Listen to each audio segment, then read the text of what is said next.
Welcome to East and West Farm. In this video, I will show you how to plant wildflowers in the garden.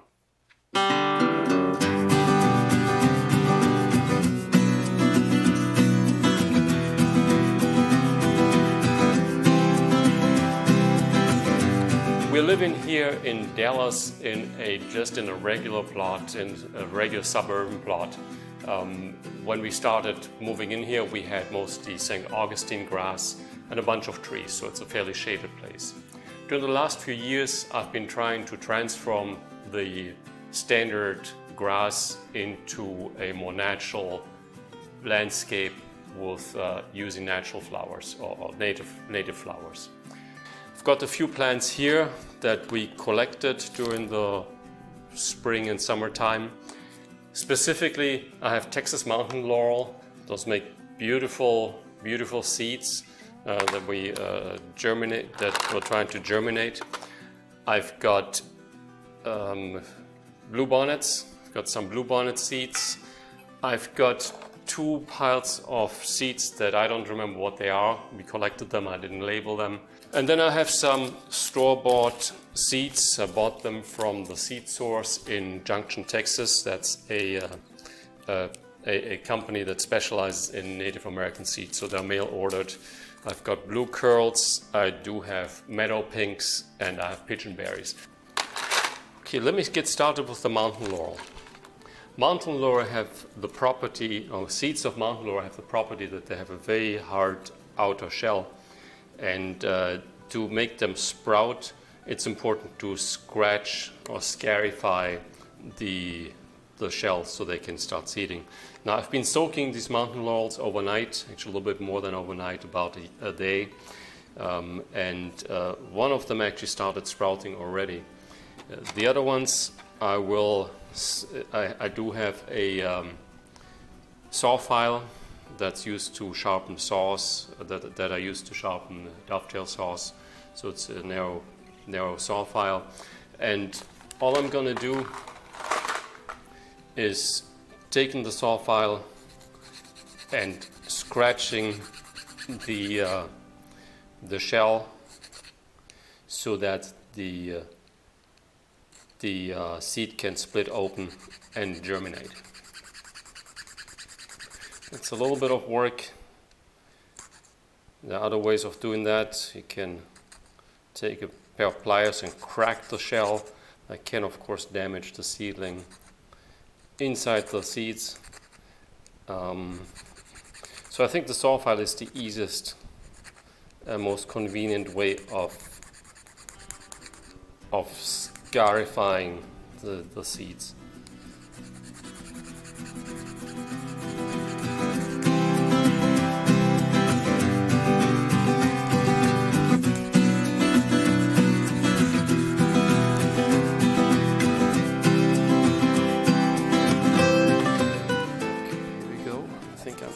Done with this one.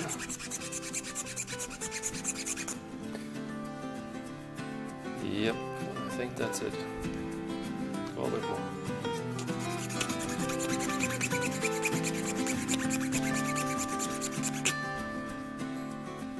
Okay, perfect.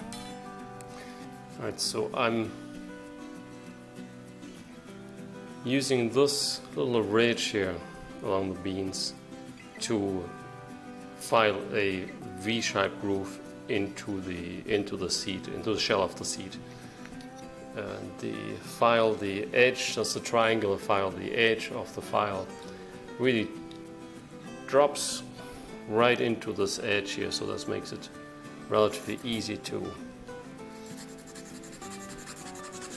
file and to thin the shell of the seed right here. It helps to soak the beans for a while. I've been soaking them for about a day. You can see the white shell in the bottom is white or light colored, and that's what I'm seeing here. So a little bit more. There we go. So I'm through the shell, and that's good enough. An obvious question, of course, is why do the mountain laurels and many native plants have these hard-shelled seeds? Well, the answer is fairly simple and has to do with the weather in Texas. The weather here, especially in spring or in fall, is unpredictable. We should have a fair amount of rain in fall and in spring. Winter is the rainy season, but it's not guaranteed that there is a lot of rain. Sometimes we have very little rain, and sometimes we have a lot of rain. So assuming that the beans or mountain laurel would have very thin shell, and as soon as it rains, they start sprouting, and then it takes another week or 2 or 3 before the next rain comes. That would mean that, of course, the seed would die and not grow. So the next thing that we're going to do is to plant the seeds. I have a bunch of tofu boxes that we've been saving, and we've been actually using them for a while. And what I need to do with the tofu boxes is to cut holes for drainage. And that's the easiest way to do this, is by just cutting the edges off, like so. Yeah, that's a big hole. There we go.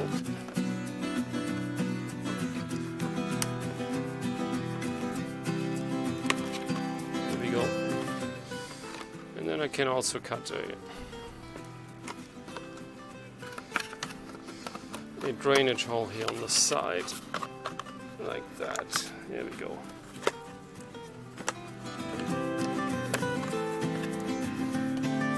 One in here.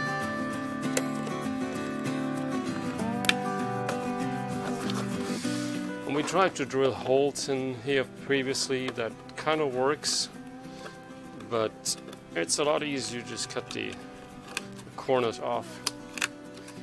We had a little bit of drainage, depending what kind of soil we put in there. The heavy clay soil that we have here can need more, often needs more drainage than we can get with little holes that we drill in the bottom.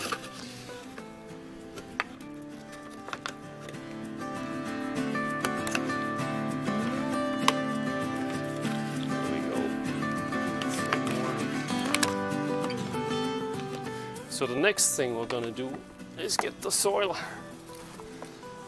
into the pots. So what I have here is just regular garden soil, and that's mixed with some mulch, and the only thing I'm going to do is take some of the soil, put it in the box, compact it a little bit, like so.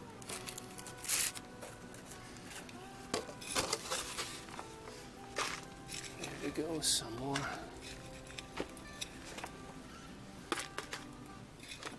And then I'll just take the seeds and put them in the soil, in the box.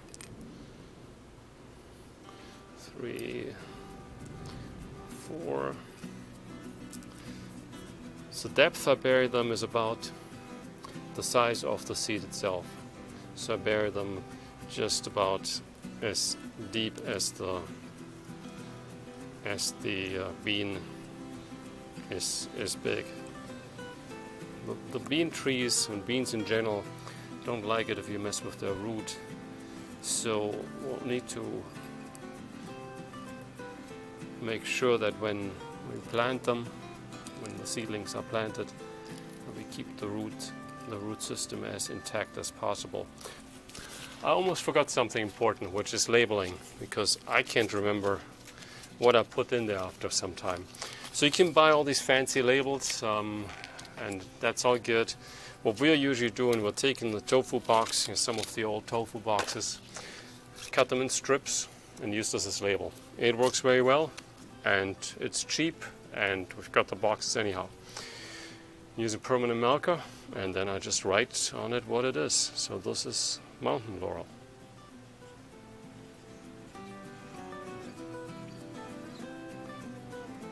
The next thing is to water the plant, water the seedlings.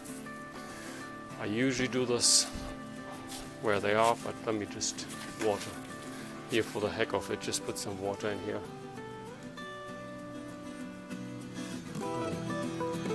Wash them in well. And make sure the drains the water drains at the bottom. There we go. So the next thing is I'll put these boxes in a shaded, partially shaded spot, keep them moist all the time.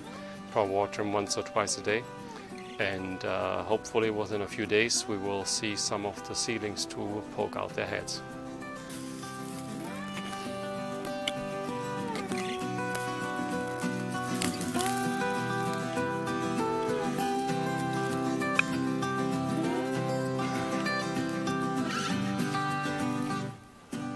Alright, so I'm here in front of the house.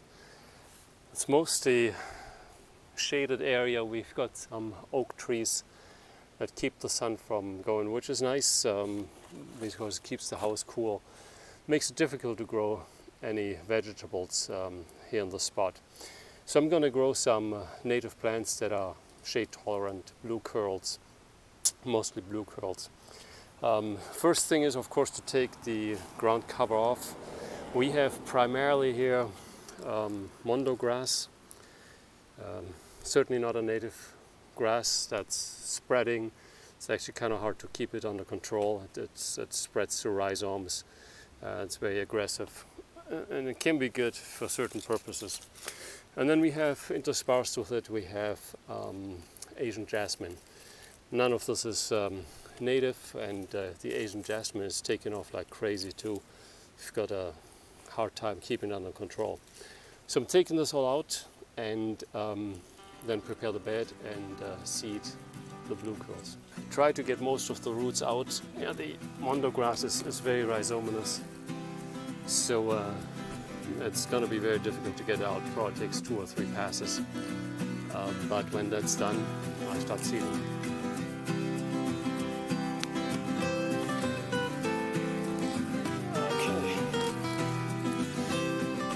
Continue.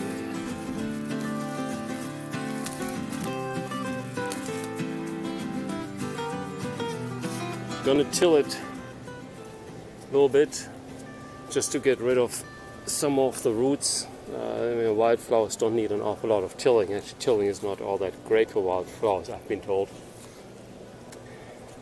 Then I'm gonna flatten it out and start seeding the seeds. Water it in, and then I'm done for today. It shouldn't take me all that long. I've got a few trees left here. Those are volunteer trees. That's an oak here that's been planted by the squirrels, I suppose. We'll leave this for bonsai. It's going to be old and gnarly eventually, and then we'll dig it up and put it in a pot for bonsai.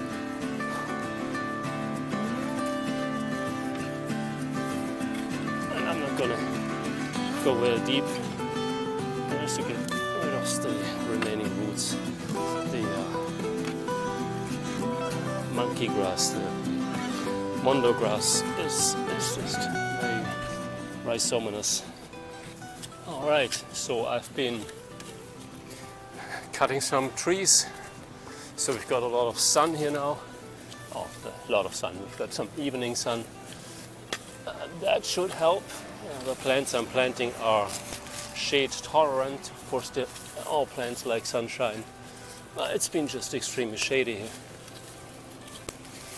Let me flatten this out a bit. Okay, like that. And then start seeding. So what I've got here are blue curls, Facila congesta. I plant this down, seed this down here, and I simply just spread the seeds. Yeah, that doesn't want to open. There we go.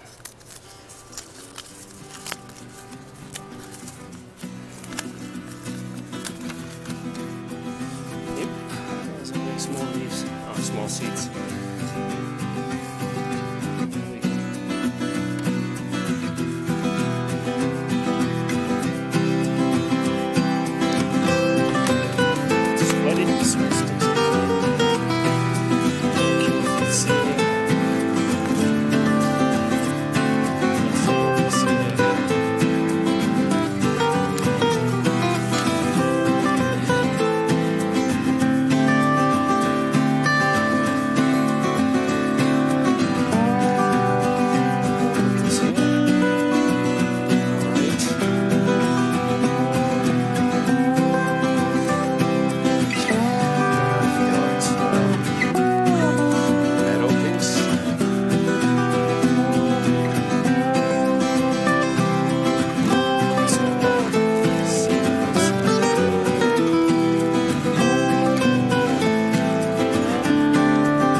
Berries.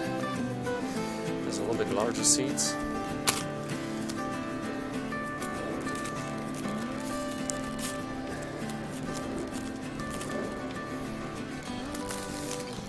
Pigeon berries go right here.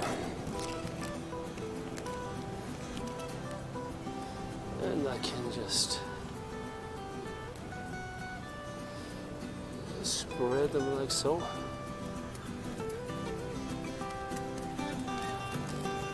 Down.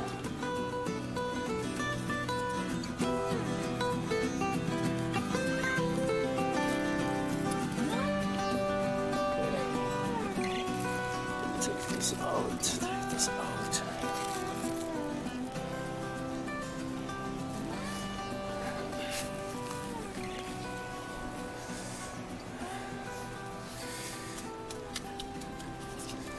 Tamp this down, get some good ground contact. Here's a stone. Oh, I don't need stones here. This looks like a raccoon paw print.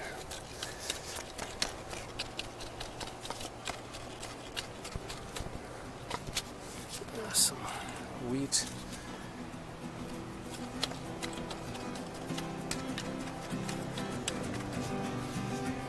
Make sure I don't cut the cable.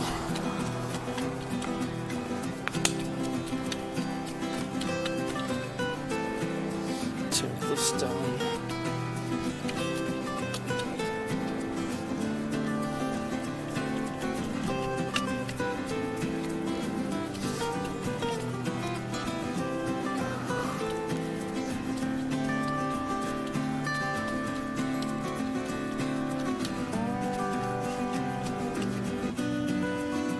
To grow.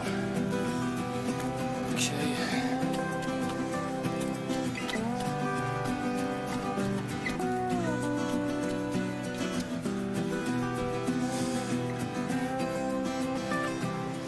All right, and the last and final step is to water it in. And I should actually start up on top.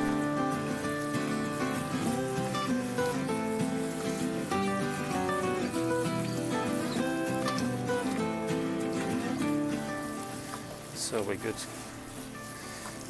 contact, good soil contact, and also entice germination.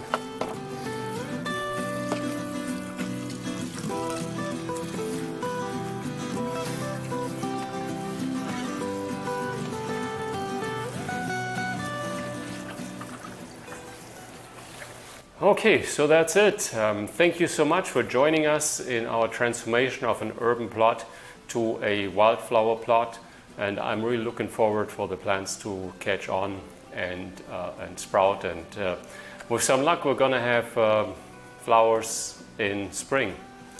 If you like this content, please subscribe. If you want to get notification every time we post a new video, enable the bell button. If you have any comments and suggestions, please leave them below. Thanks so much.